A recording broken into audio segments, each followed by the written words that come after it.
వేదికపై 98 ఏళ్ల వయసున్న మక్కన్ లాల్ సర్కార్ కనిపించారు. ఇప్పుడు చాలామందికి ప్రశ్న వస్తుంది, ఈ మక్కన్ లాల్ సర్కార్ ఎవరు అని. 1951లో శ్యామా ప్రసాద్ ముఖర్జీతో కలిసి భారత్ జనసంఘ్ను ఆరంభించిన వారిలో మక్కన్ లాల్ ఒకరు.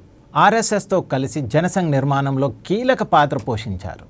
శ్యామా ప్రసాద్ ముఖర్జీ ఒకప్పుడు నెహ్రూ ప్రభుత్వంలో కూడా పనిచేశారు. కానీ లియాఖత్ ఒప్పందంపై విభేదాలు రావడంతో బయటకు వచ్చి జనసంఘ్ను స్థాపించారు.